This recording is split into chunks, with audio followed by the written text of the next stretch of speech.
Aaron made this thumbnail and chose fucking violence. Are you sure you're ready for that, Mr. Whitman? Bam. Gratuitous violence. Hey! Hey!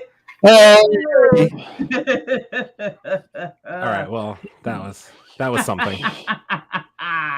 All right, ladies and gentlemen, welcome to the Man Cave 101 podcast, episode 5. I am one of your many hosts, Abel. Along with me is the man in the chair, Aaron. What up, Aaron? Yo, what up, everybody? We got the man in the cave, Leroy. Leo, I'm just kidding, it's Leo. What up, Leo? What up? We got Big Chase. How we doing, Chase? Gratuitous violence. We want violence all the time. And with us from Speak On It Comics, Charles. How are we feeling tonight? I'm doing fine, gentlemen. How are you? We are sensational. So, as previously stated, this is... I love that. What do you mean? This is the Man Cave 101 podcast, episode 5. We are a nerdy podcast that brings you all things nerdy, commentary, movies, comics. We're here for all of your nerdy experience. A brief warning, we will be cursing. There will be spoilers. There will be drinking, and there will be smoking. As always, please join us for some support. Hit us up on Facebook and YouTube at Man Cave 101 Podcast. Like, comment, subscribe. We love to hear your thoughts as we're going through some of the conversations that we are going through. And as always, we start every single episode with a shot. So, gentlemen, please raise your glasses. It's cheers time. Oh, that's vodka. Anyway, Let's get it going. Over to Leo with the comic corner. Hit us up, Leo. What do we got? All right, the first comic of the day for this week. It is I Am Batman #0. It's the first full appearance of Manta Ray. The artist is Steven. I always mess up names. Spoiler: I'm gonna mess up your name. Steven Segovia, and the writer was John Ridley. The second book is one of the favorites in the Man Cave, is the Black Panther #5. It's a second appearance of Tosin Oduye. Marvel created this character, and they've been stated on saying that this character will change the MCU Wakanda forever. Also, this comic was inspired by this one. It is UF4, Ultimate Fallout 4. The first appearance of Miles Morales. Can you see it? Hang on. Let's Can you see it? Can you see this into that? No, other way. hang on. That way? Hang on. Get him in there. Hang on. Wait, I got you. There you he go. is. Blow it up. Isn't she lovely? Look how much money Leo's flexing, that guys. costs. Weird flex, bro. Humble brag. Just a little bit. Weird. Humble brag. Flexing. Humble brag. Just a little bit. Where's the humble the next- brag alert? The next book is Flashpoint Zero. This is going to be a 6-issue series. It's the sequels to Flashpoint. Obviously, this is Flashpoint Beyond. This is the sequel to Flashpoint. It's a full mention of the Clockwork Killer in this series, in this comic. It's #0. The artist is Edero Russo, and the writer is, I'm gonna mess it up, Geo Johns. Geo Johns, whatever. Get your name straight. Jeff Johns. Jeff Johns. Yeah, whatever. It's not whatever. Support your local comics, Leo. Yes, support your local comics and your artists. By the way, the next comic is G.I. Joe. Oh yes. Sorry, my bad. Yo, Gio. It's the 40th anniversary of our man Snake Eyes and G.I. Joe. Also, they use this cover. This is the old school cover, if you know it. It's from the Real American Hero, number 21. The artist is one of my favorites. Easy last name, easy first name, Larry Hama. He was the writer and the artist. Hey, yo. All right. The hot covers of the week. is this Moon Knight #1 from Moon Dark Knight. Phoenix exclusive. Random bullshit go. Yeah, I'm gonna have to put that in the top 10. That's sick. Yeah, this book is crazy, honestly. Yeah, this book brings out all the love that we saw this week in episode 3. The next one is an old rehash of Spidey, Ghost Spider or Ghost Spidey Gwen. Hey yo. Yeah. Go Spider. Yeah. You're right, Spider Gwen. Fashion alert She's already. both. Fashion Fair. alert. That's fair. She's Yeah, both. we're getting started Yo, early. This negative space, I love it. It looks crazy. I love the negative space. This artist is Stephanie. I think Stephanie Grossen, something like that. Stephanie. I know it's Stephanie. That's the first name. But yeah, she's bringing this comic out by herself. She first did it with Black Flag. They're completely sold out, so don't even try it. And this book is right now. It's going for $150. And if you got it late, I am so sorry for you because she's bringing it out now, and you will want the first appearance. You will want the first print of it. But the book is sexy as all hell. Damn. Right. Damn. At it And- again. And that's it for the comic corner. The next subject we got is Aaron with the sports of the week. Oh, I'm Hit us jumping up. into sports. Got you. Okay. What's going on out there? Do a little sports talk. All right. I'm going to keep it a little simpler this week than last week, I think, but some interesting stuff. The first thing I wanted to talk about is Baker Mayfield.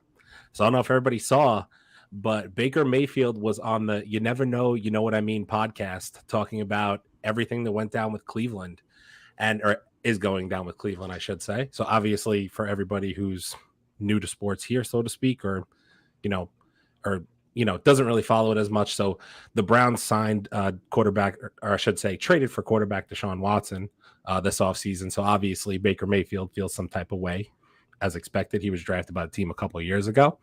But basically what happened was on this podcast, he acknowledged that he felt disrespected by Cleveland. And to quote it exactly, I feel disrespected 100% because I was told one thing and they completely did another.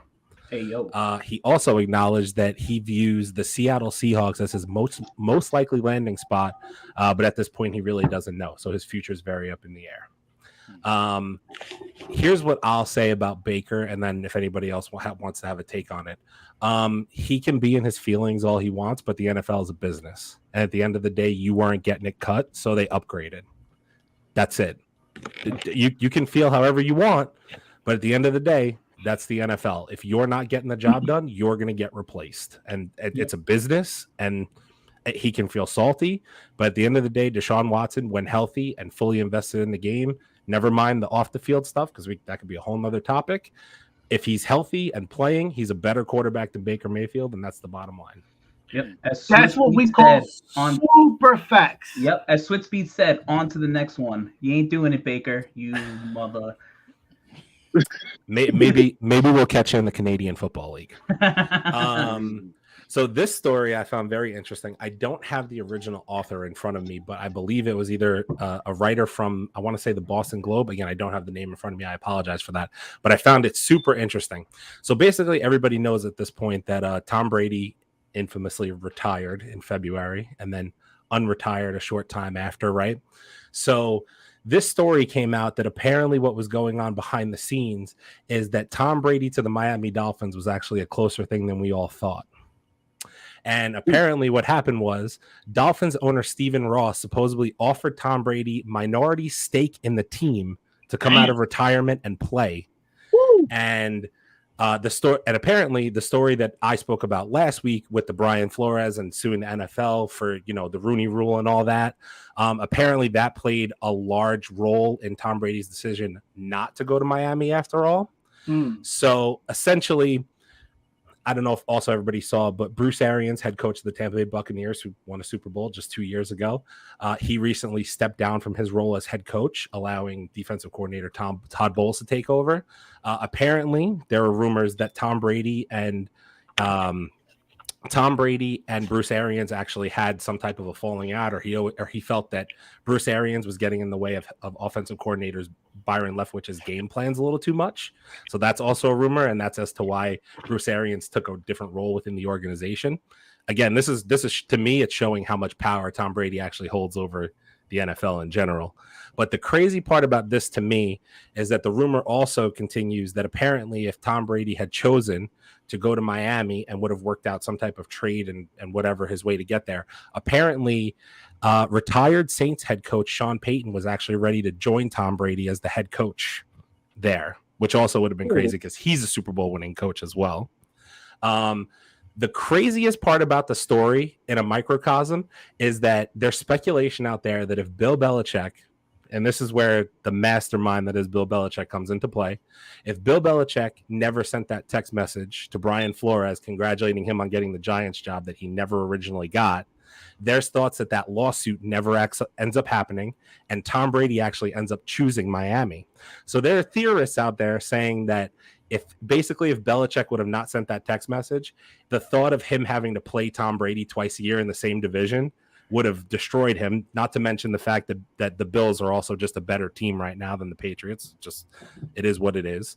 But apparently there's people saying that Bill Belichick and his mastermind schemed this text message up as a way to avoid Tom Brady coming back to the AFC East, which to me is crazy if it's anything near true. Wow. I'm gonna sum this up in one message. Hey yo, I'm from New York, and you know what? Tom Brady's a fucking bitch. True, I agree. As a Jets fan, I'm thrilled that Tom Brady didn't come back to the AFC East, because obviously having to play Tom Brady again for another couple of years would have killed my soul. And listen, if this story is anything short of true, to me, it's crazy that a couple things really stood out to me. So first of all, if you're Tom Brady, the thought of being a minority owner of a team as you're still playing, that's like generational wealth for your kids and your kids' kids and this, that, and the other thing. You know what I mean? That to me is crazy. So it's obvious to me why the appeal of going to the Dolphins was definitely there. You know what I mean? Like I would, if it were me, I'd be like, yeah, I mean, you're going to give me minority stake in the team, I'm in. Like, I'll play out my last couple of years right off into the sunset, and I get to beat my old coach twice a year. Mm-hmm. I could see why it would be appealing. and then apparently, I mean, just the fact that the Flores rumor is the thing that actually supposedly broke up the entire idea in and of itself. I mean, Miami's got to be kicking themselves right now. I know Tua's not a bad player, but he's not Tom Brady. You know what I mean? And just to have Tom Brady for those last couple of years, I mean, to me, would have been crazy for that division. But this man literally went home, saw Giselle, and his kids, and said, "Nah, I'm gonna go back for another year." So, like, this man is crazy. Listen, we talked about this before, man. Like, listen, you go home. It's when you're working and you go home, it's temporary. You don't know the inner workings at home. The kids have a schedule. The wife has a schedule. The whole family's got a schedule. You come home, you're sitting there watching cartoons in your drawers, and you start figuring out, I don't really want to be here. And I mean, listen, for minority stake in a team, like, you'd be stupid. Not to mention the fact that listen, Belichick knows that he fucked up. He knows that he did. For sure. See, you can tell somebody that they're the problem. But when they leave and lead that team to a championship and you don't get there, who's the problem? No, he knows he fucked up. So what he cannot afford is for this guy to come back and rub his face in the mud. 100%. He knows if Brady would have wound up back in the AFC East, he would have just made it a purpose just to go out there and beat the snot out of him twice a year. His ass there would have been no other. You know what I mean? Right. And I don't know if you heard my Giselle comment, but he literally went home and saw Giselle and said, "Nah." So, like, I'm really like, I don't understand, but yeah. All right, and then I hate to end sports on a somber note, but I felt like this was an important topic to bring up. So I don't know if everybody here heard or not, but on April 9th, so I believe that's this past Saturday, Pittsburgh Steelers quarterback Dwayne Haskins was actually tragically struck and killed by a dump truck while on foot. He was crossing the I-595 interchange outside of Fort Lauderdale Hollywood International Airport in Florida. where he was tragically struck and killed by that dump truck. Haskins is survived by his wife. I hope I don't butcher the name, but I'm gonna say Calabria. And Haskins was just 24, and Wow. he was barely scratching the surface of his life. You know what I mean? And just the fact that he died in that manner. I mean, there's obviously going to be a lot of investigation into exactly what happened and you know why he was crossing the highway on foot. I mean, I'm sure there's questions there. I'm not going to sit here and talk about Dwayne Haskins' career and how it was, because I feel like that's not important. I think the important thing here is to mention that a 24-year-old kid who was trying to make his way in the NFL as a quarterback lost his life. Yeah. And It's way too it's young. very, very unfortunate. Yeah, Yeah. I agree. Very much so. Yeah. Yeah, Yeah. Our condolences. We hear so many of these tragedy stories, and it just goes, to kind of be affirmation to all of our young people that you need to not only be careful, but don't waste time, because you just don't know. And this guy had everything to live for. We're assuming that this is an accident. We don't know why he was out there, but you just got to be careful. You really do. Yep. Rest up. Peace. And I think I would also just like to send prayers and thoughts to obviously his wife and his family, because I mean, obviously it's terrible, and I know it's definitely a tough time for them. So thoughts and prayers are with them. Thoughts and prayers obviously. Prayers and deepest sympathies. And to deepest sympathies. families. Yes, definitely. Whew. All right. Well, on to the next. Let's pick the mood back up. Let's pick the mood back up. Let's pick the mood back up. Pick up. You know what? You know what? It's really good to pick up a pace. Shot. Yeah. Alcohol. Yes. Agreed. Alcohol. Pick up. Cheers. Pick up the pace. Gentlemen. And now we go to nerdy news, and I believe we're going to start with Leo. Leo, what's going on out there? All right. I'm gonna go. The way we're gonna run this down is I'm gonna do 3 subjects, and then we're gonna go around the table to see what you guys think. All right. Disney submitted Loki, Moon Knight, and Hawkeye. They submitted them in the drama series to the to the Emmys. To the limited series category. They submitted those 3. Disney submitted those 3 shows to that. Blue Beetle casted Susan Sarandon as the main villain, as a new villain, not in the comic books. Okay. I'm going to talk about that. Hold on. And DC is talking about revamping everybody all over again. That. When the comics or No, the movies. The movies. Yeah, the movie. They're talking about revamping everybody all over. Everybody. All over. So nobody got a job. All right, who wants to go first? I so want to go first, and I'm going to go backwards. So for those of you that don't know, the WB, I believe, was recently bought by Discovery. Do I have that correct? So now they are called Warner Brothers Discovery. Great. And apparently there are rumors out there that their entire movie division is going to be looked at, possibly revamped and reworked. Please do this. Please do this right now, because I am done with Warner Brothers. I am done with crappy brands freaking messing up my shit. I am so done with it. I can't even begin to tell you. Warner Brothers at the top of my list. Sony's on the top of my list. Honestly, Fox got taken down. Good. 20th Century Fox, bye. Yeah, we'll take your shit and we'll make it better. So honestly, let someone hopefully take Warner Brothers shit and make it better, because I can't do it. Get Ezra Miller out. Figure out a way to freaking do that. Honestly, probably rest in peace, Blue Beetle. I don't know what's going to happen with this movie. I am kind of nervous about it. I was kind of excited about it. But now if they're going to start revamping stuff, who the heck? It's anything goes. Anything goes. I can't even look forward to Warner Brothers. I'm done with giving these brands my money when they do not do the right things towards us comic book folk. I'm done. I'm out. You already know how I feel about more BS. It's all of them, man. I'm shot. I'm not even going to go see Craven. Like, that's just where I am at. I am so done. But anyway, I've hit those 2 topics. Let's talk about a real company. Let's talk about Marvel and Disney, right? Giving them to the Emmys. Loki deserves an Emmy in my opinion. The show as a whole is just very well rounded. It hits The acting is amazing. Tom Hiddleston is just out of this world. They're all amazing. Moon Knight and Hawkeye, I don't know. Listen, I know you gotta kind of put your shows out there and everything, but Hawkeye, I felt left some things to be desired, even though there were some really good moments. I do love Kate Bishop.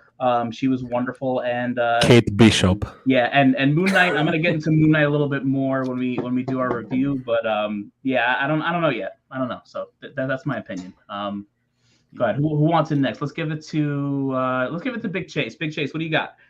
Okay, so you know how I feel about DC. At the end of the day, they need to revamp something. I don't know if it's the characters or the people behind the characters. I know for a fact that they don't know what the F they're doing. If it's not a cartoon, they screw it up. So I'm hoping that this revamp is an actual serious upgrade in character and story. I hope they do some really, fantastic stuff to be competitive, because it's kind of like watching LeBron play against kids in an elementary school in the park. You know that these kids have no chance at all. They need to fix this. They need to fix it. It's just terrible. You know what I mean? What more can I say? So you're gonna revamp Superman for the 50th time and tell us the story again as if we didn't know it? I'm not gonna lie. As long as they have the Superman theme song and it's the same, I'm fine. I'm with it. So, listen, man, they got to do something better. This is terrible. As far as Loki deserves an Emmy. End of story. He deserves it. I loved Hawkeye. I thought it was a great show for the season, for the Christmas season, holiday season, or whatever have you. But Loki is just one of those shows that, completely for adults, completely for kids. Great storyline, great acting. They really put it down. Moon Knight is only on episode 3, so unless they do something that's really, really super stupendous, it's just probably not ready yet. They're kind of a little late with that. But Loki just completely deserves it. Completely. All right, let's hit up Aaron. Aaron, what do we got? I don't have to say anything about DC that hasn't been said already. It's a tragedy. At this point, I'm over it. You can revamp them as much as you want. I'm pretty much done with all that. I'm not wasting any more money on seeing those movies or anything that comes out in the future. I mean, I'll speak on Loki. Definitely deserves an Emmy. Obviously, as I feel like we're all going to feel the same way here. I do think that by the end of Moon Knight, there's a chance that it could be better than Loki. Just a thought. I think by the end it could be, but it's not there yet. We're only on episode 3. But I do think it's interesting because I think Moon Knight is going to be one of their better shows when all is said and done.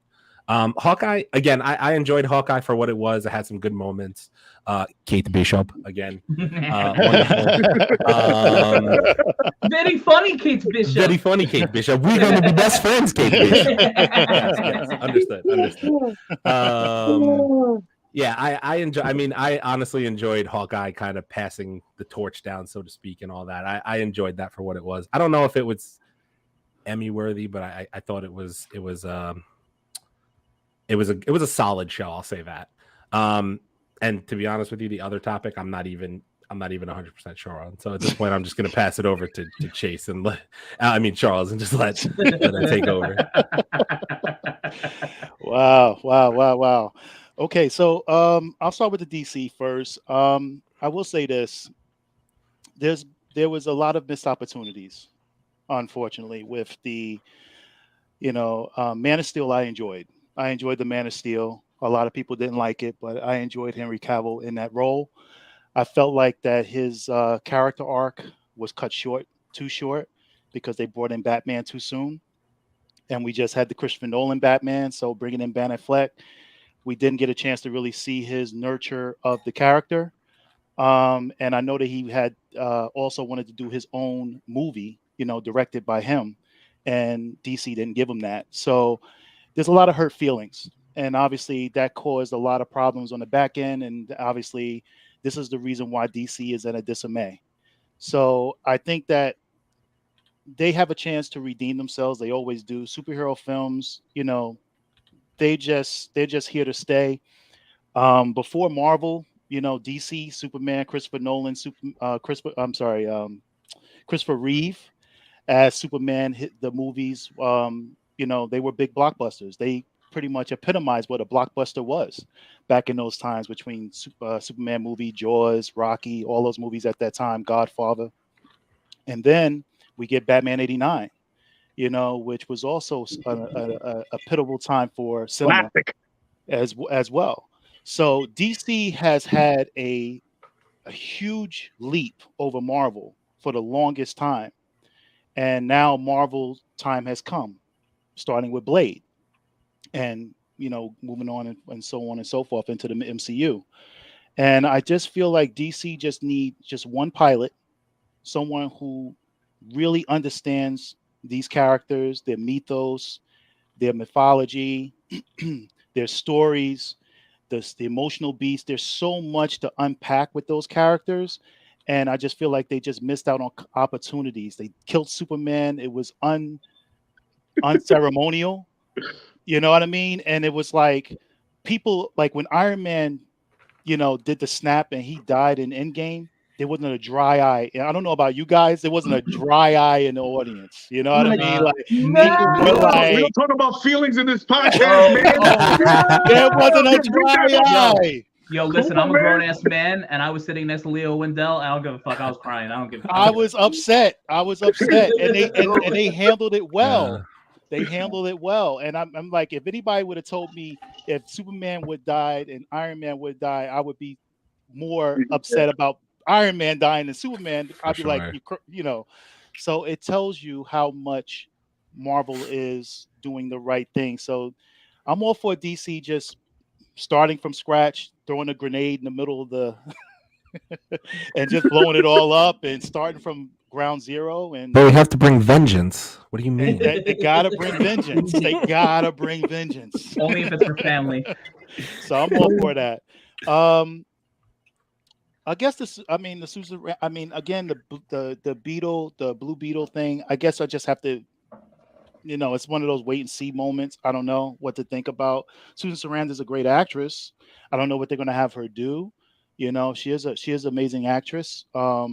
But if she took the role, it must be I don't know. It must be worth something if she took it. So I'll just say that. I mean, I don't know. I think maybe this might be a surprise hit for them. Who knows? This might be that surprise hit, and it's something outside of just Batman and Superman. It's something totally different. So maybe this is something necessary for them. As for the Emmys, well, this is interesting. So Loki, obviously, everybody loved how Loki, as far as the story, we didn't know exactly what Marvel was going to do, and they did an amazing job, and they delivered. I mean, the last episode of Loki was just incredible to me. It was just incredible. With Hawkeye, only thing I can say is that if they were capitalizing on the Broadway type of, because it was almost like Christmas Spectacular with Hawkeye. Yeah. You know what I mean? So they had the Broadway and the Avengers, dancing on on the Broadway thing, and I know people like that. People like Broadway, type of. So maybe in that retrospect, it's almost like almost like, what do you call those? Like Grease and what else they called musicals, So Hawkeye was sort of like Jersey half Boys like a musical. yeah. So maybe for that reason, they're feeling like that artsy moment there. Maybe that can be it. For Moon Knight, who knows? Who knows? Moon Knight really is digging in some deep mythos when it comes to Egyptian mythology that I'm just loving. And I'm not going to get into that because I know we're going to talk about that later. But for sure, though, I just, sure. it has the potential to be my, top. Mm-hmm. So I'm loving everything from as far as episode 3, and we'll stay tuned for that one later on, guys. Oh yeah. And last but not least, Leo, and then Leo hit us with some more news after that. Go, hit us. Okay. Damn, about time Disney fucking put him into the Emmys. Language. Loki deserves it. Blue Beetle is gonna shit the bed.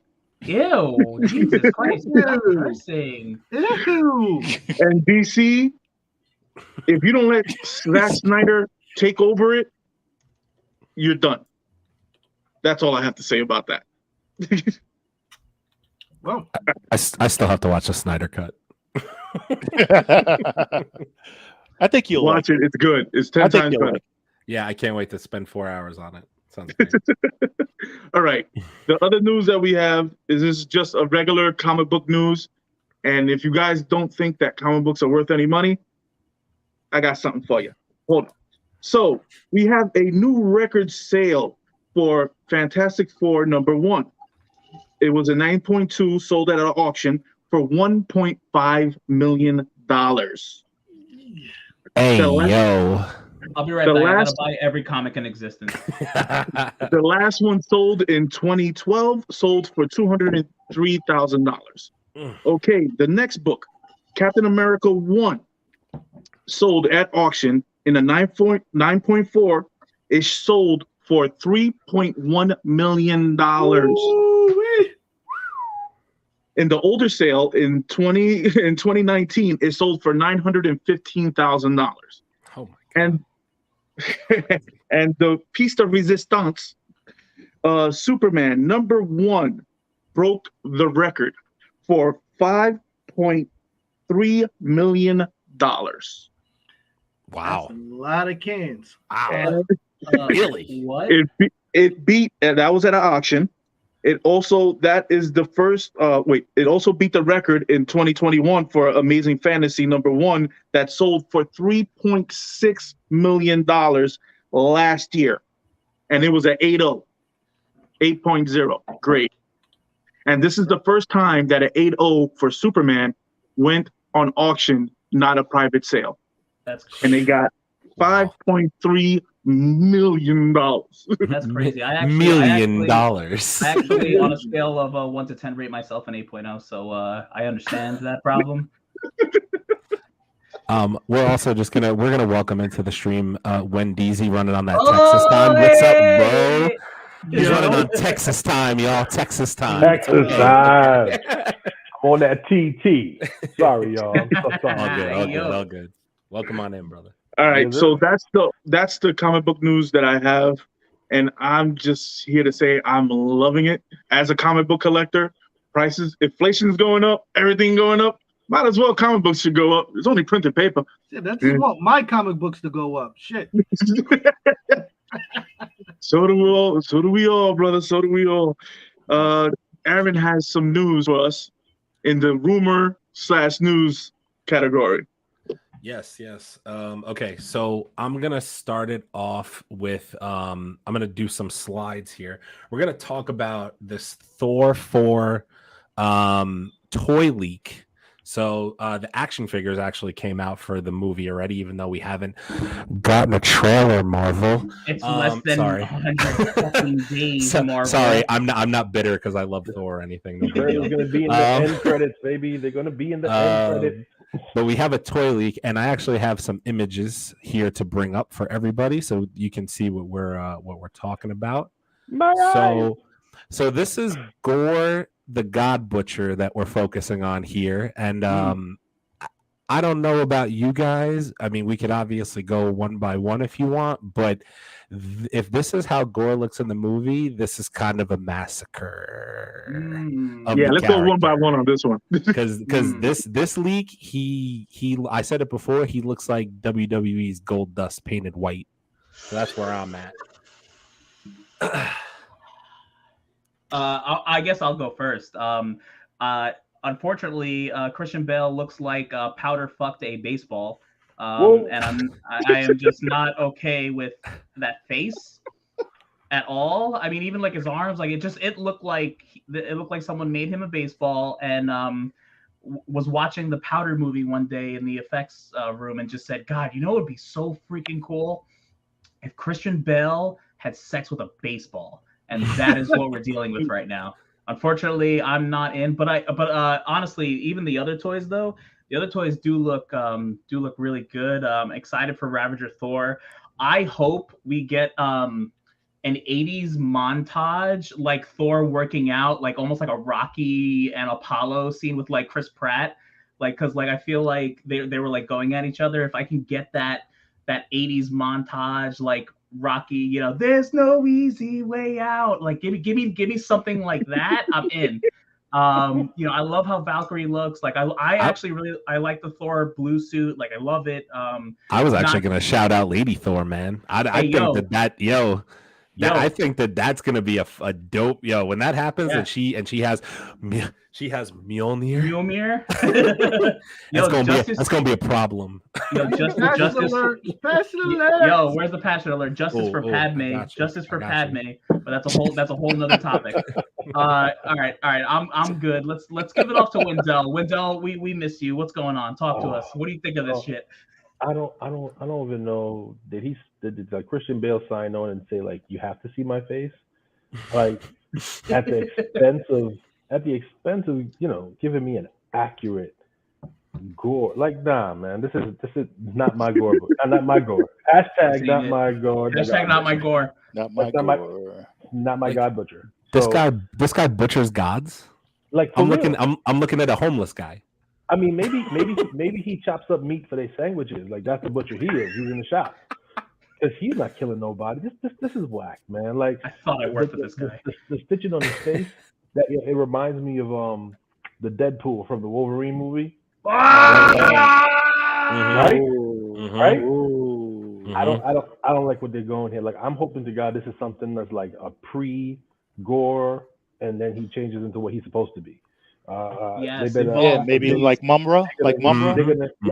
They do something. If they're gonna rewrite it, that's fine. Maybe this is Gore before he became a God Butcher. I don't know, but I don't like it. Give me my God Butcher. That's what I need. This isn't it. All right, Big Chase, what do you got? So I think that this is where comics and movie studios have to learn to stay to the quilt, as you were. They have to keep to the comic. The integrity of the character is important. His costume is important.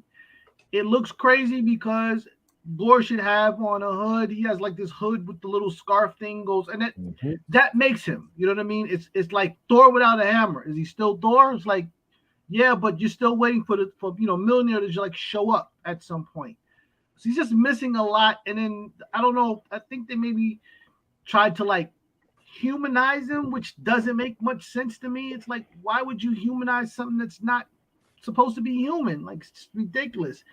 And then maybe they're trying to bridge what the toy looks like versus what's gonna show in the movie. I don't know. It's like some weird marketing thing that's happened here.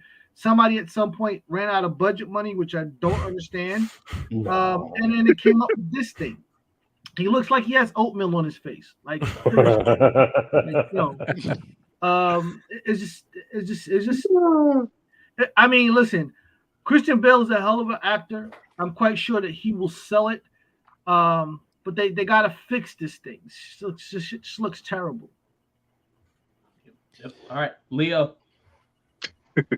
Okay, to quote Deadpool, this looks like a rotten avocado had sex with another rotten avocado, and this is what we get. First, I'm very stickler to sticking to the fucking comic. I didn't know that about you. The comic is, if you stick to the fucking comic, you got a great movie. All you have to do, and you're telling me with CGI and with everything that's going on in Marvel, this is Gore the God Butcher. Why the fuck does he look like a human? He's not a human. He's not from this fucking planet. So why the fuck does he look like that? I think like Wendell said, I think I'm kind of hoping that there's a transformation, but my issue is the toy also has the Necro sword already, which is what I feel the thing Exactly. is. So he is The not thing human. right. That's the thing. Why the Like, fuck does he look human in the beginning? I feel He like wasn't this is the born out of a finished product. fucking bad avocado. He wasn't born out of a rotten avocado. He wasn't born out of a human. So why the fuck does he look like that in any state? Not wrong. That's it. I don't want to get too pissed off because I'm starting to fucking curse a lot. This Stop cursing, Leo. If this we got a move, lot of show left now. You can't use it up now. motherfuckers. Yep. Yo, chill, daddy, chill. All right, Charles, go ahead. I think that, like you guys mentioned, I think it's just the beginning of his journey. I think that eventually they will have him with him transform into the being that we all know. I'm pretty sure it's going to be CGI. I'm pretty sure it's going to be some type of once he's finished, once he becomes the actual butcher of gods, I think that they'll have him in the form that we want him to have. I mean, they want to make sure that this, obviously this is Thor's fourth film. They don't want to mess things up. So I'm sure that in their mind they're just giving us something to just say, hey, this is what you're going to, this is what you get for now. And then I think later on, they're going to pull back the curtain and unleash what we want from this character. So I just think that this is probably, how some of these actors, they want you to see their face or whatever the case may be. And then eventually he becomes, stronger and more powerful. And then that's when he'll probably mutate, and then they'll probably do some CGI stuff, and make him the butcher he needs to be. Because he needs to be bigger than Thor, you know what I mean? So it doesn't make sense for him to be, fighting Thor. And Thor's, I mean, from what I see, Chris Hemsworth, man, he's like working out hard for this role. So he has to appear aesthetically bigger than Thor, So I just think that this is just the beginning part of who we would look like. I think we'll eventually get the gore we're all looking for. So. I love it. All right, Aaron, what else you got for us? All right, so I'm just gonna hit these two topics quick because I think that we'll all have a little something to say here. So I will start with rumors about Black Panther that seem to be swirling. Black Panther 2, I should say. So there were two things I wanted to talk about with Black Panther. The first thing being, apparently there's a rumor that Ironheart plays a pivotal role early in the movie, and it's shifting its gears towards basically fighting the underwater city of Atlantis and Namor.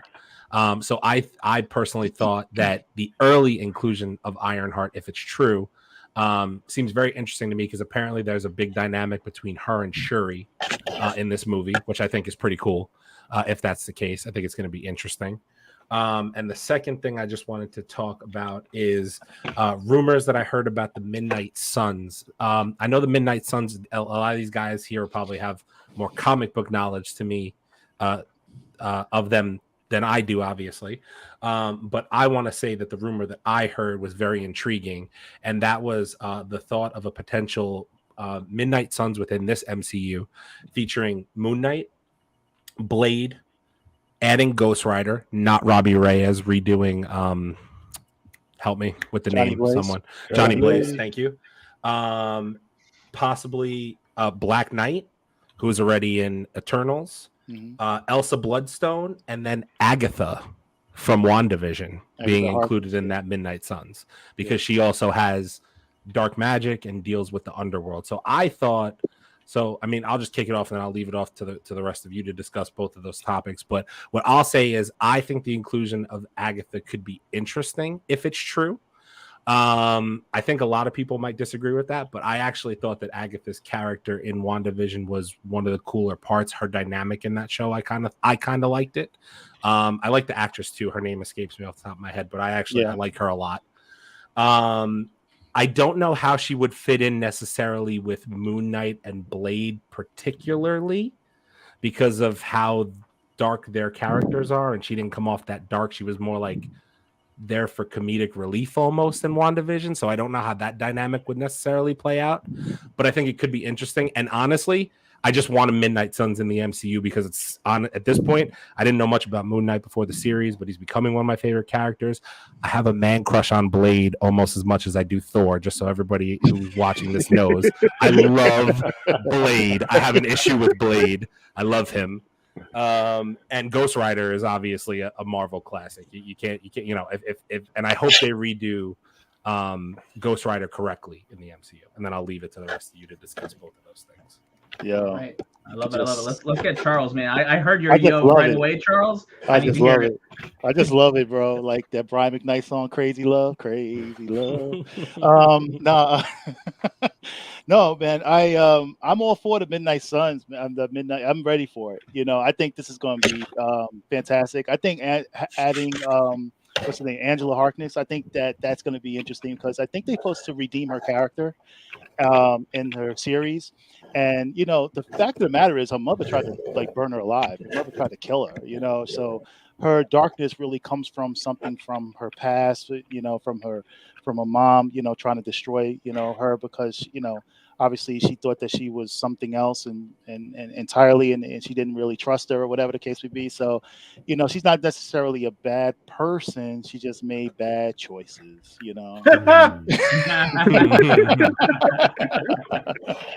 That's all. So I forgive her, and I like the actress. And I do.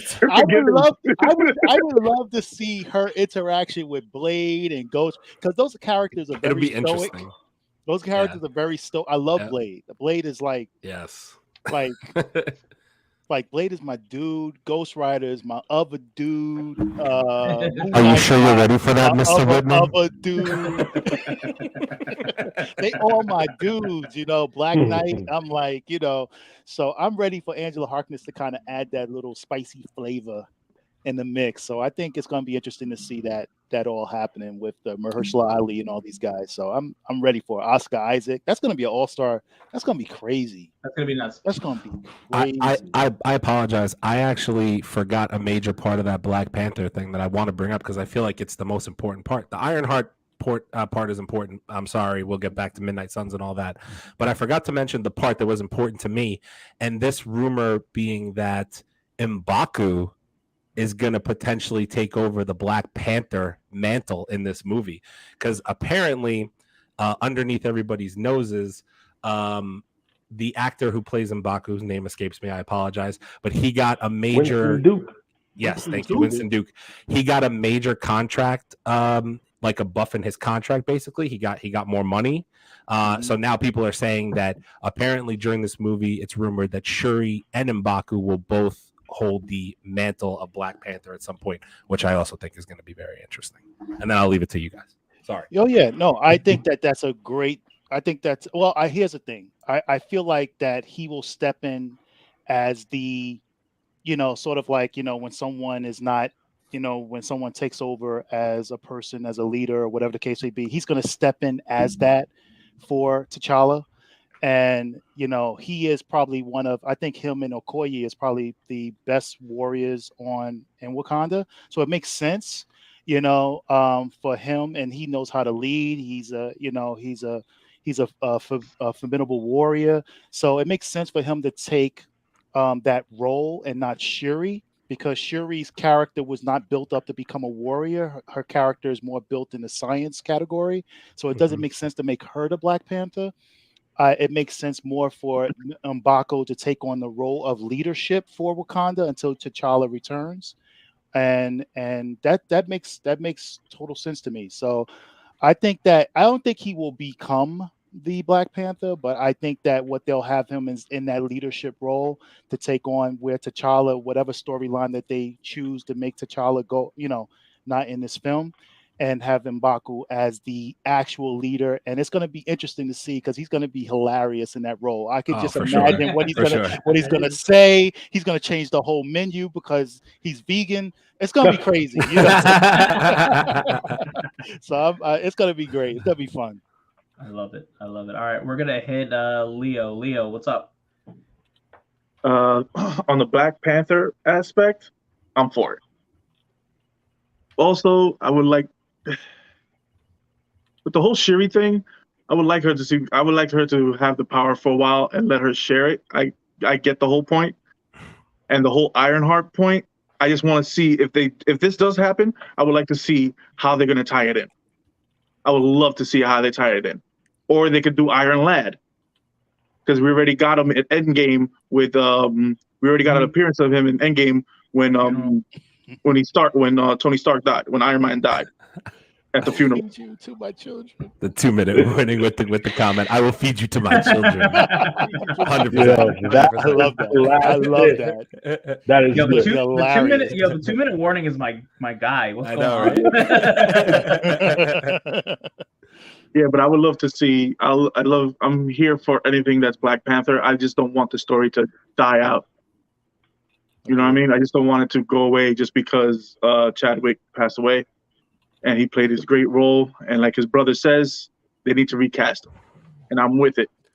To a certain point, it has to be a caliber actor to wear that suit. You have to be a caliber actor.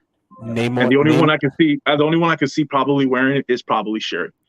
Namor versus M'Baku. Wakanda forever. Namor wins hands down. Also on the Midnight Suns.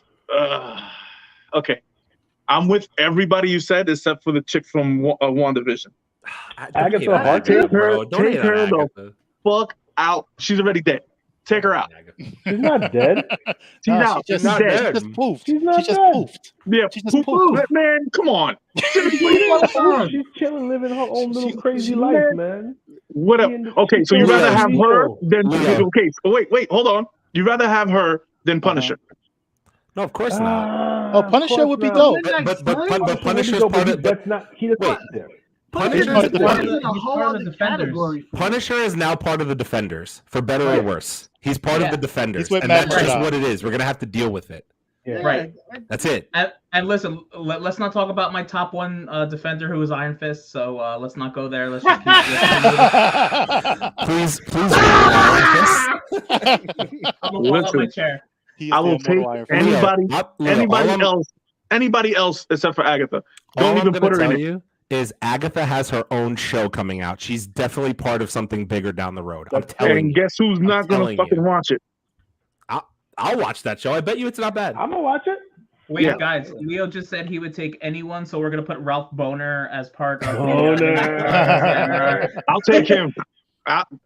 You're full of it. I mean, listen, I don't want to take too much. I don't want to take up too much time on it, but to Leo's point, there are other people there that are more appealing. Like you could talk about Werewolf by Night. You could talk about Daredevil, Punisher, Elsa Bloodstone. You could add other names into Midnight Suns, but the issue is how many characters is Marvel going to do before it becomes almost, I hate to say it, but like overdone. You know what I mean? Yeah. But look what they did with the Eternals. They gave us 13 different characters, and it was a great freaking movie. How many of those characters does anybody actually remember? Honestly. I remember all of them. I remember them. I remember all of them. I remember all of them. I remember 5. I remember Icarus, I remember the Speedster. I remember the Makari, Drew. I remember the Speedster. In case you're wondering what that is. Okay, sorry guys. Let me take it back. The casual Marvel fan, how many people are they going to walk away with taking the Eternals? That leaves me out. Wait. Now you're explaining. Now you're adding to it. You're adding a lot to it. Wait, they don't know those people. Wait, I don't know if you saw, but Salma Hayek was in the movie. I don't know if you saw that. Yeah, Athena. Angelina Jolie. She's dead. She's dirty. But they're Agatha. She's dead. So is Agatha. Agatha's dead. All right. Abel's bringing it back. Big Chase, how we doing? What do you think of these? Okay, so I think we need to remember something. Marvel's always here for the long game. We don't understand what they're doing, but we know that one thing they're very good at is connecting the dots. Mm-hmm. We don't always see the dots before they're connected. So, as far as Black Panther is concerned, first of all, let's be clear. I am an M'Baku fan. End the story. M'Baku is the big brother for Wakanda. Let's not forget, he has his own kingdom in Wakanda. Yep. He's a part of Wakanda, but he has his own kingdom in the mountains. Yep. So he's used to ruling, he's used to leading, and he's been on that throne for quite some time. And those guys don't play. So I don't know that they're going to give him the Black Panther mantle, but I do expect to see him and Shuri kind of team up with Shuri in the Black Panther costume because she understands the technology that runs the Black Panther's costume. So I expect to see that. You know what I'm saying? And I think whatever he does is just going to be absolutely great. Winston Duke is an excellent actor. For them to let him go is like, forget it. He's going to be like the next Black Panther. I think that they not the next Black Panther, but I think it's going to be the next big character coming out of Wakanda that people are just going to really just gravitate to. As far as them recasting Black Panther, I think that Marvel understood that they need to give everybody some time to grieve. So, everybody wants a new Black Panther, but at the same time, we don't want to see them just kind of, shoot Chadwick Boseman off to the side. So, I don't know how much Black Panther we're going to get. I don't know that they're going to actually put somebody new in that costume for this movie. I expect them to return Black Panther 3. That would make more sense to me. It also gives a chance for them to bring the Submariner character up front with this whole, conflict between them and Wakanda, which if you ever read the comics, you know that there was conflict between the two of them. So I think that's going to be dope. Midnight Suns. Midnight Suns is one of those team ups that become cult classics to me. I do think that Agatha Hart obviously plays a part someplace. What part? We don't know. But, like I said, one thing Marvel's very good at is connecting the dots. So, maybe we don't understand where she belongs in here, but obviously she belongs somewhere. Don't forget Ghost Rider comes from, supernatural sources. So, is putting a witch in here really like so far-fetched? Probably not, and whatnot. So, but I'm looking forward to it. Like I said, do not be surprised when people are riding around with Midnight Sun t-shirts and hats, going crazy, and it's big Agatha Hart everywhere. Do not forget one thing. We need to, when they put these movies out, Marvel understands that they need to include everybody.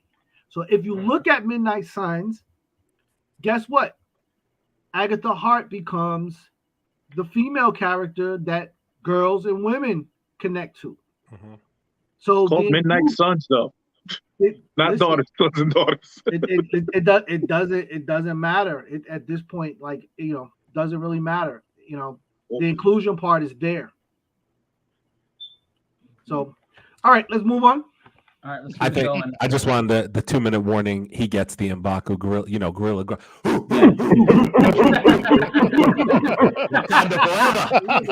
Love it. That's for you, big man. All right, I think we're gonna go Wendell. Wendell, what's up? Yo, real quick. Oh, Gorilla Grunts, what happened? That's it. That's how I feel. I don't even care. I'm dig my dude. Give him the suit, man. He gonna look massive in it. It's gonna be hot. That would look nuts, honestly. Him in the suit. That would look crazy. Him in the suit, come on. honestly. So that's cool. I'm good with Ironheart showing up in early. I feel as though she's already smart, and her being in Wakanda makes sense technologically wise. So her teaming up with Shuri, that could work out. You bring me Submariner. Yeah, we're looking at a real juicy type movie. I'm good with all of that. I don't even care. So whatever they do with Black Panther is gonna be fine by me. Midnight Suns. All I'm gonna say is he's riding through your town with his head on fire. If I can get a decent Ghost Rider, I don't care who else is on the team. I mean, except for Blaze. You gotta be on the team.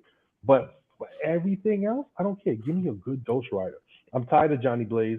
I definitely don't want to see the other dude named Reyes. Robbie Reyes. Robbie Reyes. Nope, don't want to see him. Give me Danny Ketch though. Oh, right? Danny Ketch. All right, Danny Ketch came through with the most modern motorcycle. I like Danny Ketch. Danny Ketch that's my guy right there. I can deal with him. Interesting.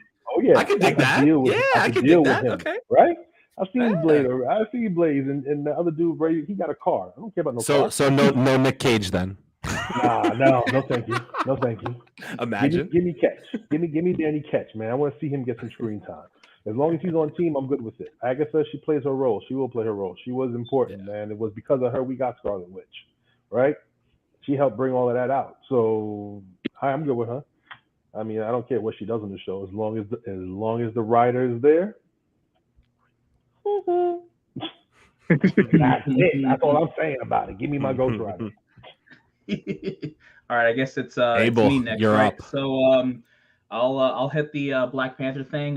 Yeah, give me M'Baku. I'm here for that. I think Shuri will hold the mantle for a minute and then maybe kind of feel iffy about it. Maybe she won't do it right. Maybe whatever. And then maybe M'Baku steps in. Like I as far as recasting T'Challa, I would like to see it eventually, but not right now. I think it's all too fresh. And I think the like the director of the movie, I forgot his name. Ryan Coogler. Ryan Coogler. Like I think he knows that they're gonna do whatever they can to respect his legacy, and I love that. I think Namor will be a big part of the movie. It's probably like a hidden thing, but it's time to start bringing us those mutants. So like, let's get it going. Tremors under the water, like an Endgame. Like let's figure this out. I'm said ready. the M word. Yeah, I said the M word. Yeah. It's gonna be the thing that Wanda says. She's gonna say mutants. It's gonna be a review's house event. But listen, we're not gonna talk about that. But we should tell him the truth. Right, we should tell him the truth. But Ironheart as well. I like her addition to it. I feel like I said, her and Shuri are going to be great together with the tech thing. I actually can't wait to see her show. Like I think there's going to be a big connection to Wakanda. Like, and the fact that the actor who plays M'Baku got signed on to do more. Maybe they include him in the Wakanda Disney Plus show that they're trying to plan. Like, they're probably going to take all those people and throw them in there. Mm-hmm. So like I'm here for Black Panther 2. I'm waiting to see it, but let's do it. Midnight Suns. So in a perfect world, my Midnight Suns team, I had to write this down and think about it. Obviously Black Knight with Whitman. Like, listen, Game of Thrones, Jon Snow, he knows nothing. Right now, that man knows nothing, and Blade's gonna teach him. So it's gonna be Black Knight and Blade, and then you got Ghost Rider. Please do Johnny Blaze. I do not want to see Reyes. I'm not interested. I would rather see. I'd rather see Cage come back. I'll see Cage come back. Nah. I don't care. I just wanted to mess y'all up. But listen, listen. If you want to throw Norman Reedus is there as Ghost Rider, I'm in for that. Like, that's fine. Keanu Reeves. I'm there for that too. I mean, I think Keanu Reeves has more than Ghost Rider. I really do. I think he's like a Thanos type villain that we have for years. But that's just how I feel. We'll get into that at some other point. Elsa Bloodstone, I like that. I'm here for that. That's fun. Agatha, okay, Agatha, I like to a point. I think she's like an Act 2 villain. Like, she's like the sub villain who's being controlled by the real villain, and then like she teams up with the Midnight Suns to fight the real villain. Like that's how I see her. I don't see her being a main antagonist or anything like that. And obviously Moon Knight. We're ready for him, which I think everyone is gone, and is going to bring us to our next subject, which is Moon Knight episode 3. This is a big one. We've probably all seen it more than once. So, oh God, who am I going to start with? I think I'm going to start with Leo. I'm feeling Leo's energy right now, so we're just gonna go right to Leo, and we're gonna let him take it. But first, we're gonna take a shot because that's what we do here, and we're gonna get into this. So, cheers, everyone. Let's do it. Moon Knight. Moon Knight, by the way, in case anyone is wondering what my shot glass is tonight, I'm feeling very passionate about the shot glass. Bottoms up. All right, hit him. All right, Moon Knight, episode 3. Oof. Okay, I got Marvel. Since my episode 2 comment, I'm starting to see blood. Starting to like it. Violence. Violence. Much violence. I choose violence. I choose violence.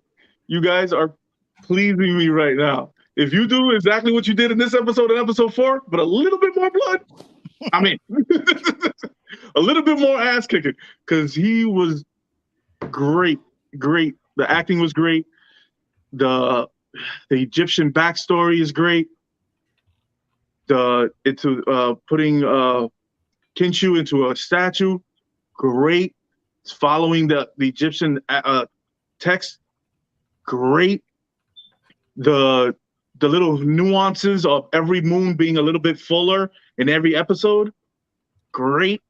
The CGI when he goes into turning back the I was there at this time. I remember that date and turning back the hands of time. Shit.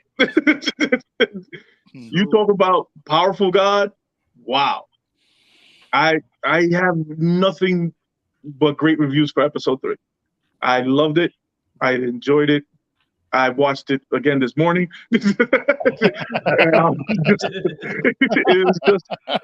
It was just a great episode all the way around for me. Just more violence. More violence. Violence. Oh, man. All right, let's go to Wendell. Wendell, how are we feeling deep in the heart of Texas? Oh, the stars are bright. You saw what Conchu did with those stars over in Texas? I saw what Conchu did, man. I was like, what's going on? No, talk about yo. This episode blew my mind. I loved it, man. My man was showing off just about almost every power that he can possibly do. Right? Protecting wifey with the cape, taking the bullets. And then my man just opens back up and shoots everybody. You come on. Let me tell you something that was hot, yo. Then he got stabbed up with all the spears, and my man was like, yo, don't touch my girl. Come on. He got it. Nobody, and I know somebody else will probably talk about it, but I'm going to talk about it right now. Why are we not talking about that third personality? Jake Lockley. Little Jake Lockley action. Little Jake Lockley action. What I'm gonna call he's the third. He's the badass. He's the real badass. Yeah. Because if Mark don't know what the hell happened, Steve don't know what the hell happened. Somebody know what they did. Mm-hmm. And them dudes looked afraid. I was like, damn, what the hell you do? Yeah. Let's bring them out. Bring them out. That's what I'm saying. The barrels in your mouth. Yo, man, listen. Hilarious when my man took over and came out as Mr. Knight. It was like, no, I can't do this. Forget it. That was my guy. But yo, this episode, fantastic. Build on that for episode 4. I mean, I'm already here, but I want my mind to like literally slip out the back of my head, man. That's what I need to see in episode 4. Go. Yep. All right, I love it. All right, I'm gonna take the next. I got some things to say. So overall, love the episode. It was really great. The first scene with Layla and that woman who I believe is in the comics. That's someone I don't recall the name. I was kind of a little iffy about the start, but the fact that she hasn't been to Egypt in 10 years was kind of like, what's going on? Like it made me think like, how long has Mark and Khonshu really been involved? Like, how long has this all been going on? I thought it was very interesting. So then you get to Mark Spector, like getting into like his fighting, like what he's doing, and like those guys were like licking knives and doing capoeira, and I'm just like, what's going on here? Everyone's dancing. Are we gonna dance or fight? I love that.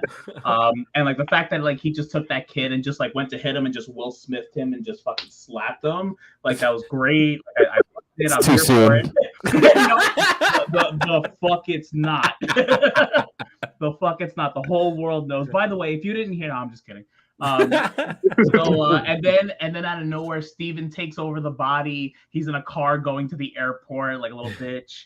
And then he sees the two guys outside. He chases them. Cuts the freaking. They get into the fight. The guy says for Ahmed, cuts the tie, commits suicide. Like that's like we got blood on a knife. There's blood on his face. No one knows how it got there. Third personality. We're getting there. I like that. I'm here for it. Like they're getting more violent as the show goes on. And I really think episode 5 and 6 is going to show us some crazy violence that like we didn't expect. Right. And, right. And then my man Khonshu just like summons an eclipse knowing that like he's going to get in trouble for it. Like he's just like, I'm just going to mess up the whole entire world and just summon an eclipse. And then a freaking portal opens, and the fact that the inside of the Pyramid of Giza is a god temple in the MCU, awesome. I loved that they did that. That was so cool. And then you see all the gods, and I think if you look closely, if I was like looking at some Twitter stuff, and I think there's a statue of Bast, who's the Panther god. Like, they showed some of that. And then by the way, we need to talk about Yetzeen. So Yetzeen is the avatar of the goddess of music and love. There's a passion alert on her. I don't know if you guys saw her, but she was beautiful. Yo, she was talking about some music and passion and love, and I had a moment. I love her. That's it. Yetzeen, where are you? We're gonna get married. It's fine. And then so I loved how the gods came in and everything. I loved that whole scene. I thought the Khonshu coming out of him and like kind of like that whole thing was like a little much. I understand why they did it, because it was probably Mark's first time, going through that Avatar state and doing that, whatever. It was just kind of a little weird to me. And then Arthur Harrow in this episode just pops up wherever he wanted to. Yeah, he pops up in the pyramid. He pops up in the end. He pops up when they go to see the sarcophagus. Like he's just everywhere. Like I just thought it was a little weird. But I love Ethan Hawke, so like he can just keep doing what he's doing. The Madripoor mention, like give me that MCU connection. Loved that. Like what's Layla doing in Madripoor? Is she selling stuff? Did she meet with the broker, aka what's her face? The girl from whatever. Sharon Carter. Sharon Carter. There you go. Carter. Mark and blonde hotness. Got you. Blonde hotness. And then what's it called? Mark and Layla clearly still in love. That whole boat scene, holding hands, being cute, and then like he tried to like turn it around. There's obviously still stuff still there, and then we meet Antoine, who's I believe Midnight Man in the comics, who like gave Moon Knight some hard times. And actually, rest in peace to Gaspard Ulliel, I believe his name. He's actually the actor who passed away from. I forgot what he passed away from, but he passed away in the middle of all that. So he's gone from us. So rest in peace. Wow. He passed. And then we get into the Moon Knight fight scene, which was I need more of that. And I'm almost concerned that like there are some, I don't know, maybe the comic heads in here can speak to it, but like we want that violence, we want that physicality, we want to see him in the suit. Like, we want like all the things he was doing with the cape covering. He threw the darts. He got in there. He was breaking bones. Like that was violence, and I want more of that violence. And then Mr. Knight comes out. And everyone chill the F out. And that was amazing. It was hysterical. They're both obviously crazy powerful. And then you get to the last scene. So when they get to the scene where Mark and Steven have to switch, that switch and that acting was amazing. Like you saw him switch in his eyes, and that was incredible. That was amazing. And then the whole sky moving and everything, and then getting to the end. And I'm really curious to see where the show goes. I think we have something really good here. And that third personality, I really feel like that third personality is going to come out and show us that violence that we all really want. Towards the end, I think we're gonna see some dark stuff. That's my theory. So, all right, on to the next one. Let's go to who do we not hear? Let's hit Chase. So, my only regret is that we have to come on and do this podcast weekly, because otherwise I would just sit back, wait till this thing's all over, and then just binge the hell out of it. I do just not, this all episodes should be like 2 hours apiece, because I'm here for all of the Moon Knightness. The Moon Knightness is so dope. I just can't wait till he's like fully just off the chain, fully unleashed, fully just do whatever the hell you want to. The different personalities are starting to come out, which is a great turning point in the story. It gives it a lot of texture, a lot of stories, because now you're trying to figure out, well, who the hell is this other guy? What's his story? I love the fact that they are sticking to the Egyptian lore and the science of it.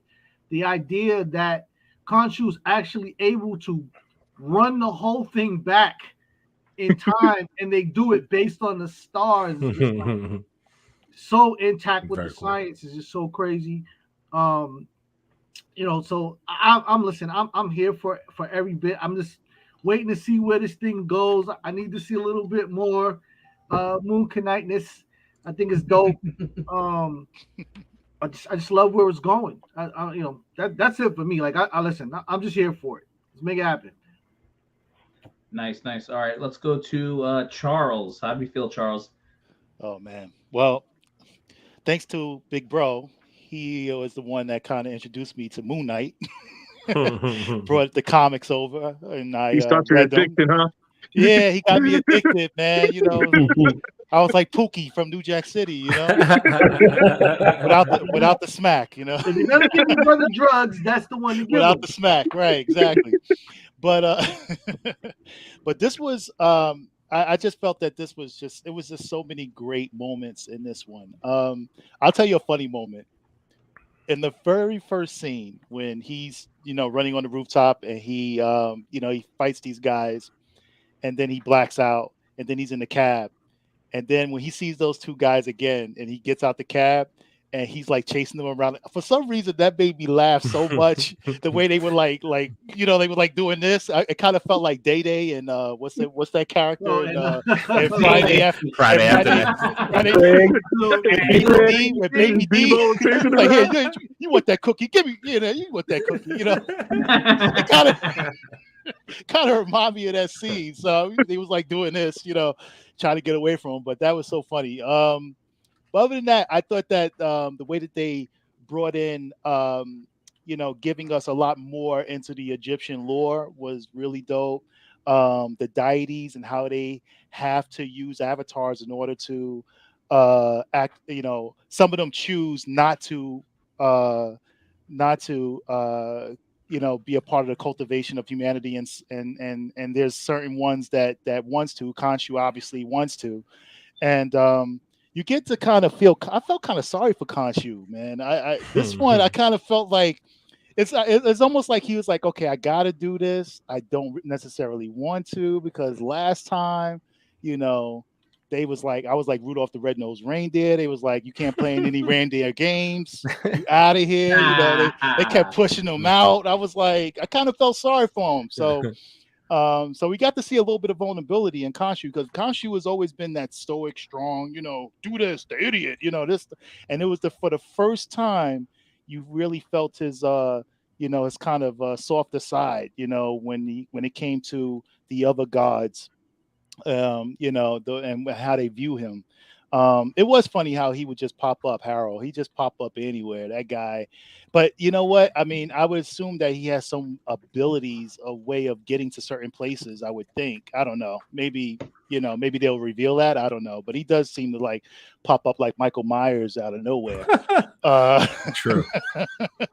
And the scene with him, the whole, like you guys mentioned about the stars, and that scene was dope. I thought when they showed the bullheaded black guy, I thought that was going to be Bushman at first. I thought it was going to be Bushman, and then they still it was a different character. But I was like, oh, that's him. And then obviously it's a different character. I almost feel like they might be combining characters with that, like the Arthur Harrow character. Like I feel like they're gonna make it. Yeah, I feel like they're gonna do that. I don't know. I think they did that with Layla, right? Because Layla is really Marna, right?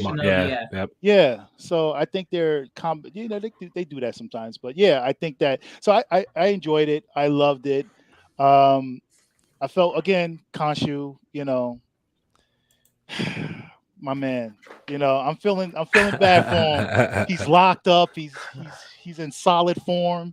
You know what I mean? I thought my man was gonna break it. I was like, don't break Khonshu. Come on, bro. Like I thought when Harrow grabbed him, I was like, is he gonna break Khonshu in his hand? I was like, that would just be, come on, I don't want to see that, So, but I think that I'm looking forward to see episode episode 4, man. This is great.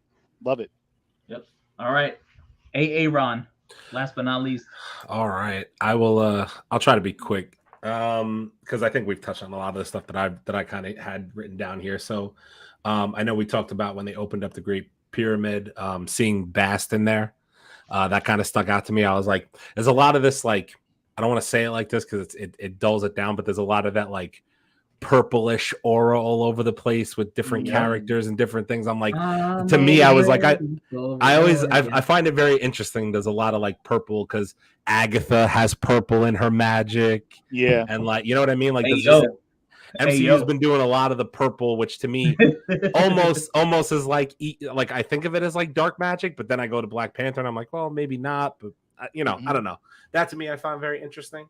I know we mentioned the name drop of Mandrapore, so I do think we might see a Sharon Carter appearance in the series at some point in time, even if it's brief, because I think there's a connection there with her and Layla somehow. I just haven't quite figured out what it is.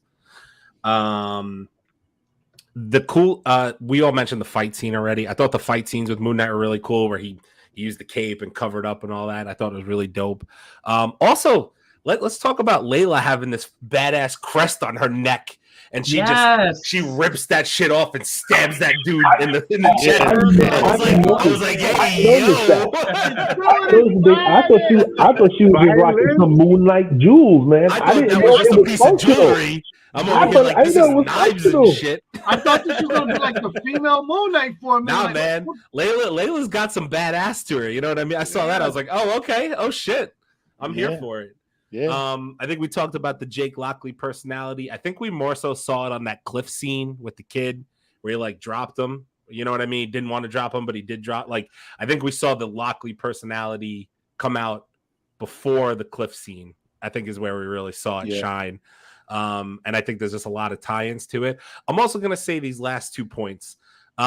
We spoke about what's her name? Hathor, the goddess of music and love, right? That's how you say her name? Yassine. It was actually Yassine. Yeah.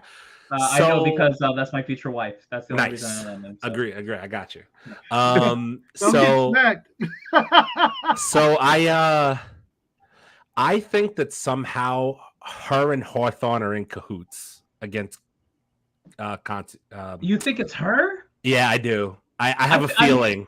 I have a feeling. I think she's setting him up. That'd be some good misdirection. I just have a feeling she's setting him up. Right now, we're all thinking it's that other guy that let what's his face in. By the way, did you hear him walking and crunching his feet with the glass? Yeah. All those little details. Small details.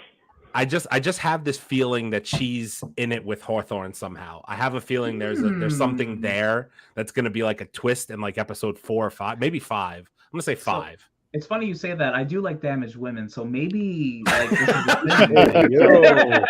and do we have any thoughts on potentially Hawthorne becoming Shadow Knight and that being the final big bad? I mean, because I think I see that. I think I see that there. There's just a lot of things that are telling me that with all this dark magic, I'm going to call it, I'm going to put in quotes, the purple, the dark magic. I think we're going to see a fight in like an underworldish area. And I think Hawthorne's going to unleash this power that we haven't seen yet. And I think it could be Shadow Knight. Just a hunch. Yeah. Well, you know, just a hunch. The beauty of Egyptian mythology is that you can go so many directions. And then when you start adding, you know, supernatural sorcery and all of that, like, you know, you can do pretty much whatever you want. For sure. You know, Egyptian mythology has always been one of my favorite subjects just because there's so much unknown.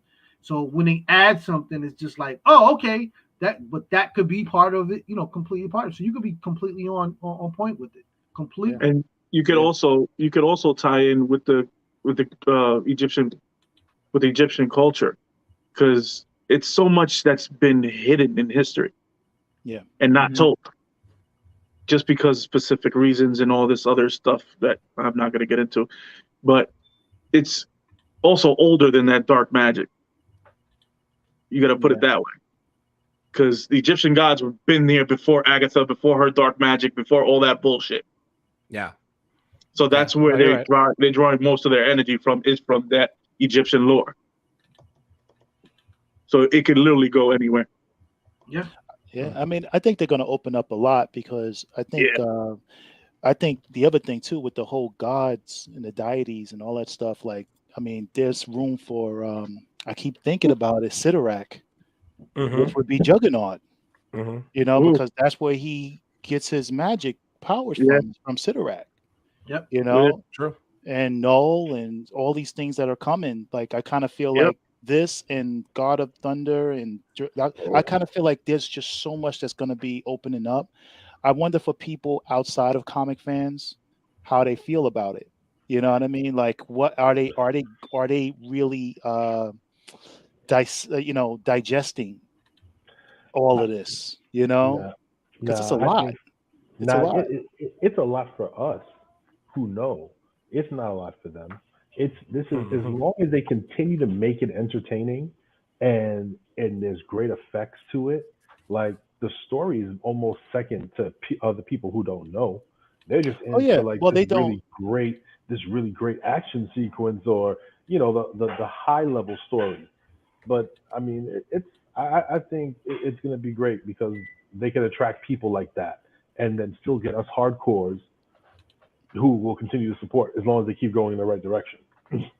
Yeah, I mean, I think that with Moon Knight, for example, and shout out to, I mean, this is mental wellness month. The crazy thing is that there's so much to unpack with this character, and we've had so many movies where they've had split personalities and different things, and depending upon how it is, and I think Marvel's did it in a way that was smart. They slowly gave just a little bit and gave people time to really understand this character, understand who Moon Knight is, because it's brand new to a lot of people. A lot of people don't know who he is. People don't know what his story is. People always connect him to, he's the, Marvel's Batman or this, that, the third, but he's totally different. He's something totally different. So, but that's why, I like that what Marvel is doing with this character. He's one of my top favorite superheroes. So, you hit on that the mental awareness month, man. He sat there. He said it. Yeah. I'm unwell. He said it to a bunch of guys too. Unwell. Like, I need help. Yeah. And I think that's a great subliminal message to people who may possibly be struggling with something like that. Be struggling with it, yeah. They did a smart thing. You're right. Mm-hmm. Love it. Love it. Oh, by the way, that actress is Diana Bermudez. Hello. Your future wife. Hey yo. Hey yo. All right, so we're gonna move on to the next subject, and obviously it's shot time, so let's do this. So we're going into the next topic. Oh, I really regret what I poured in there. So we are we're gonna roundtable the show Invincible. For those of you that are tuning in that don't know about Invincible, it's an Amazon Prime show on a comic run that was, I believe, written by Kirkman, if I'm not mistaken. Yeah, Robert Kirkman. Not the most popular comic, but they took this TV show and they just knocked it out of the park. The first episode, I didn't really know what to expect. Didn't know what I was getting into. It looked like your typical, like, oh, we're just gonna parody the Justice League. We're gonna do whatever they do. We're gonna fight some aliens, some fucking blue guys that are cloning themselves. Then all of a sudden there was so much violence. And then all of a sudden, in episode 2, the end of episode 1, your jaw's on the ground and you don't even know what you got into. And then after 6 or 7 hours, you've already blown through the whole first season. I mean, I think that's a accurate depiction of this, right? Am I not mistaken? But there are so many things. I haven't seen an animation in a long time where the voice actors were just so on point. The character development between Mark and Omni-Man, who's like your Superman in this world. The villains they came across. The last 2 episodes where Mark and Omni-Man are fighting each other, and then Mark gets the turn and just the pure violence that comes out of this show is just some of the best things I've ever seen. And what's even crazier about this show is that like the comic volumes are this big, right? And they hit this much of it. Like there is so much more. Like, and if you think Omni-Man is the the villain or whatever you think he is, there is so much more than him. It doesn't even Omni-Man doesn't even matter. Like, and that's what the crazy part is. And I can't wait for season 2. So let's just go around the horn. Aaron, like impressions. What'd you think of what'd you think of Invincible? I mean, the show, like you said, I think I didn't go into it knowing what to expect. I just knew that I was kind of getting into like the anime. So I was like, all right, I watched The Boys, which I know we could talk about on another episode, obviously. And then I watched Invincible, and I was like, episode 2, like you said, like that episode hit and my jaw hit the floor, and I was like, well, there's a 180 from what we saw in episode. Like I was like, I was like, I got punched in the mouth. I was like, hey, okay, what the hell is even that? This just got so violent out of nowhere. And I just think I think like the character arcs in this are so cool. I think Invincible realizing he has these type of powers and developing throughout the entirety of the show. The fact that I think the thing that sticks out to me for some reason, I don't know, maybe this could just be me, the fact that the Immortal came back at the end and then got the shit beat out of him again and got killed. I was like, what the he got torn fucking half. Yo, spoilers. He said whoosh and just cut this man in two. Bro. I was like, okay, like, all right. I think that was cool because I think that was the first time that since all the choppers were around and stuff, like the world got to see Omni-Man for what he was actually doing, as opposed to the guy that everybody's been seeing on the forefront. You know what I mean? Like the pseudo good guy. That to me just stuck out so much, and I was like, that whole like last 2 episodes, and I mean, obviously we're talking spoilers here, so if you haven't seen it, I mean, it is what it is. But then he just like beats the shit out of Invincible for an entire episode, trying to show him that like people don't matter and the world doesn't matter. And I'm sorry to interrupt the train scene, bro. Oh, that was I was like, yo, this is crazy. I was like, what is going on right now? The whole show had me like that, where I was like, I mean, like, don't get me wrong, there were cool parts in the middle with the aliens coming in and all that. Like, there were definitely some cool parts in between, but like the beginning and the end to me were so, which I think is important when you're starting a new series, because it's like they got to get something to hook you in, and they got to leave you off with something that you can't wait for in the next season, right? Mm-hmm. And like that whole last episode and second episode, I'll say, like those 2 things, I feel like it's gonna have me hooked, because I feel like Abel said, there's so much more here that we haven't even gotten into yet. That comic has serious plot twists and things that are going to happen that I feel like is just going to be absolutely nuts, and I can't wait. I hope it comes out like next year. I know it's not going to be this year, but I hope it's early next year. Let's do it. All right, Charles. Yeah, listen. I remember a buddy of mine. Me and him, we always trade secrets about comics, and he introduced me to Walking Dead because I was a big zombie fan. Yes. And he used to tell me, he's like, listen, the same guy is doing this comic Invincible.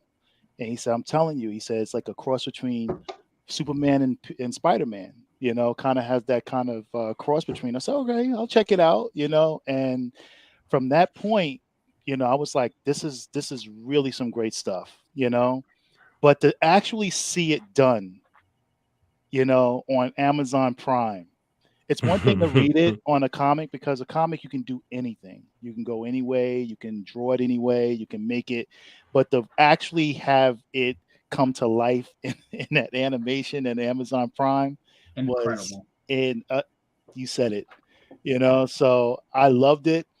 J.K. Simmons as Omni-Man is like, he's always going to be Joe Jonah Jason to me, but his voice is like, Bring me photos of Spider-Man. even the mustache and everything. I was exactly. I was like, what? I was like, okay. You're not gonna make him look any different.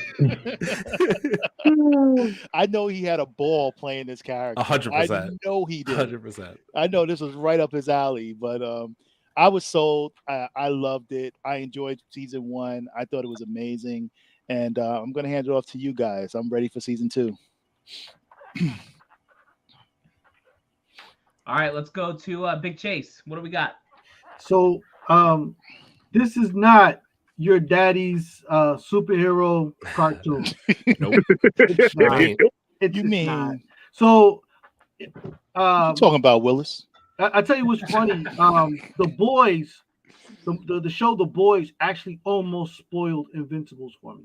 So I watched The Boys, and I come across Invincible, and I'm like, okay, I'm not gonna watch this again in cartoon form. But then, some things happened, and I'm like, oh shit, wait a minute. What just happened? This is different. It was like a ripoff from the Avengers, and then all the Avengers died. I'm like, where's this going? And then the sex scene where he cheats on his girlfriend with the twins. I'm just like, Hey yo.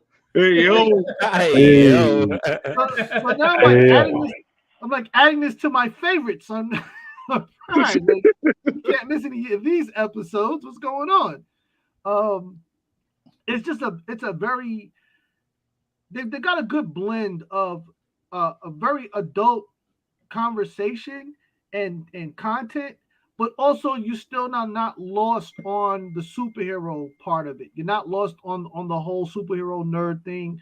I'm not overly crazy about some of the titles for some of the superheroes, but the overall story is just really dope. And you will definitely not get bored watching it. When he's I can't think of the guy's name. So the guy that's working with the wife and he knows what's going on, and he's like showing up out of nowhere. Like that shit was just fucking hilarious to me. It's absolutely hilarious. Because Omni-Man walks in, he knows that the guy's been there and shit. He's like, oh yeah, the demon guy. Yeah, so I mean, I'm like everybody else, man. Like, listen, this is absolutely dope. When Invincible finally comes into his own, is where this thing's gonna take off. This shit is just the beginning. Like, this is an origin story. I don't mind watching. It was absolutely dope. Absolutely just drove me in, and I was like, okay, I'm here for this. Absolutely. So, like I'm everybody else, I can't wait for season 2. Hey yo. All right. Yo, can I just mention one more scene that I forgot? Remember that whole scene with the battle beast? Oh my god. Yeah, that was sick. When he bashed Invincible with the hammer and then licked his face with the blood, I was like, yo, this shit is so let me tell you something. Him and Invincible have so many more scenes after that. Oh my god. It gets wild. It's crazy. Yeah. So I'm telling you right now, Amazon has such a gold mine with this show, and I hope they deliver. I really hope they deliver. They probably have seasons on seasons now. Oh my no, they have 38 That's seasons. what I'm that's But all right, Wendell, hit us. Yo. Hey yo. Nah, see okay. Well, listen, Invincible is a show I watched way back. All right, and just like you, I watched it. I watched it right after I watched The Boys, and after I watched The Boys season 1, and I had nothing else better to do, and I was like, damn, what's next? Yeah, because season 1 of The Boys had me geeked. I was like, whoa, get on Amazon, let's go. So I was like, let me check out this Invincible business. Well, and I was like, hey yo. This is my kind of cartoon right here. And definitely I went through it all almost in one sitting. The wife was away, so I was free to play.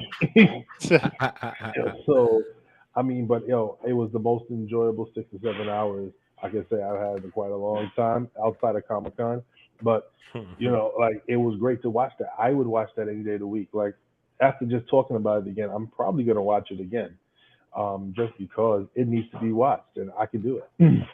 So season 2's coming, season 3 and 4 and 5, bring all of it to me.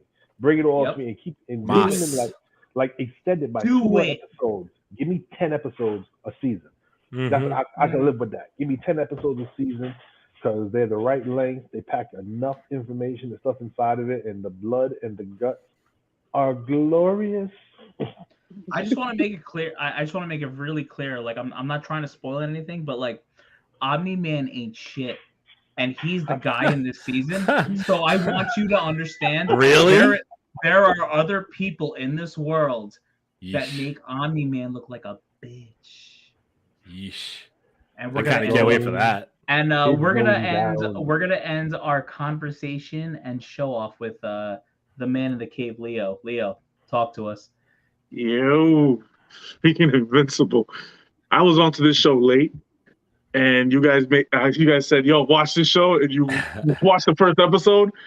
I watched the first episode, and I was like, it started off a little bit slow. I was like, okay. Episode 2. At the end of the episode 1, it was just like, what the fuck did I just watch? Why? Why? Why? I was like, okay, I'm in. I have no choice. I'm in. And Leo, you're probably the most fresh off of the show right now. You literally saw it in the last week, right? Yeah, I saw it like a week ago. I was just like the whole. Okay, so first when he just finds out his son has powers, he says, "Oh shit, I gotta destroy everybody who has stronger powers than my son right now," and goes into his own team's fucking lair and just murders everybody in the most violent way that you could think possible. He murders everybody. Everybody was dead. And you talk about gratuitous violence, that is my kind of shit. I love that part. And then when you see it, he's leaving Invincible with the most daddy issues I've ever seen in every goddamn cartoon. I'm sorry. When he talks about humans, and this is what Superman was supposed to be. Because if you know Superman, what he thinks of us as humans is Clark Kent. We're slow, we're dumb, we're goofy, we trip all over the place. And this is what Superman really thinks about humans. Because this is his petition of us. We're clumsy, we don't know what we're talking about, we always needed help, and you needed a superhero to come save you. So that's what Superman would have been if he didn't have his mom and his father raising him up. So like Omni-Man is exact opposite. He gives you, when he talks about humans, he talks to them as pets. His wife, he called her a pet. Invisible's mom, he called her a fucking pet. And he says, this is why you were causing all this in like episode 4. You're causing all this, and he puts his head through a train just to prove a fucking point. The train scene is crazy. Just to prove a point. Just to prove a point that they're nothing. I was just like, and I'm not just like, and he was going easy on Invincible. Yeah. That's the fucked up part about it. He was going easy on him. When he punched him one time and hit the damn mountain and he kept punching him, I was like, there ain't no way he's surviving that shit. 17 years, I can do it again. Like, he did not give a fuck. Oh my God. And when the mom started hearing all the shit that he was talking about her, I know she wanted to go over there and smack the shit out of him again. Steal her place. What? I was just like, I am in for the whole thing. And as a comic book, like Abel said, they haven't even dug up the surface yet on villains in this thing. And Battle Beast, holy shit. Yep. Yep. And by the way, the guy Cecil, fuck him. Pathetic. Let me tell you something. Cecil's a fucking asshole, and honestly, I want a fist in his through his face. That's what I want. I want Invincible to catch up to his ass. Hashtag I need him to fuck catch up. Cecil, all right, that guy. And dude, in the third episode, the cheating boyfriend thing, the cheating Gambit. I call him Gambit. Cheating Gambit. He's Gambit. He's Gambit. So basically, he touched anything, he lights it up, and boom. And he was touching something in that shower scene. And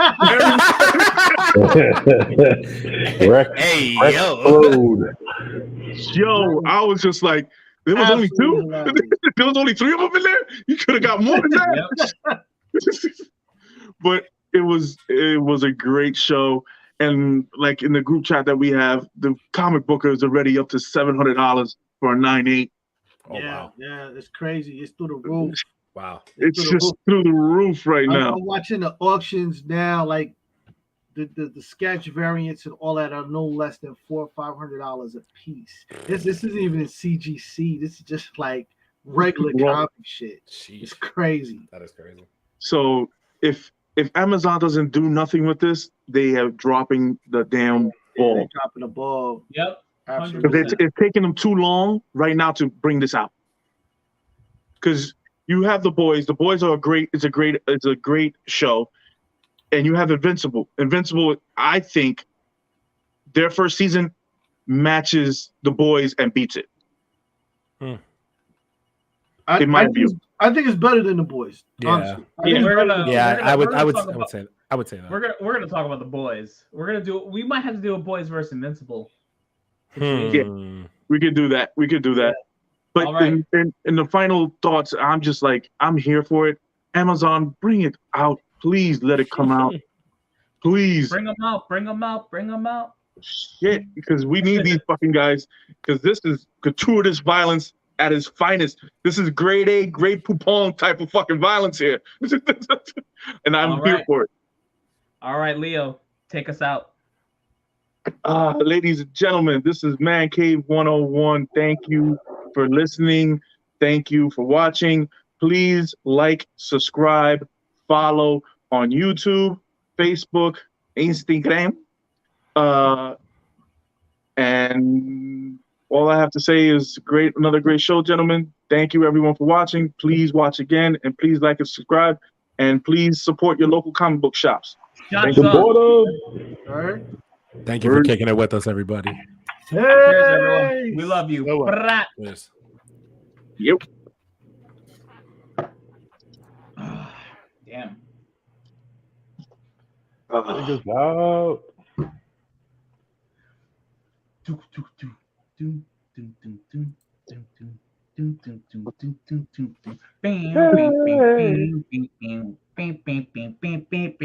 Hey! Hey! That's all I wanted. Okay, that's fair. Peace out, peoples. Hey.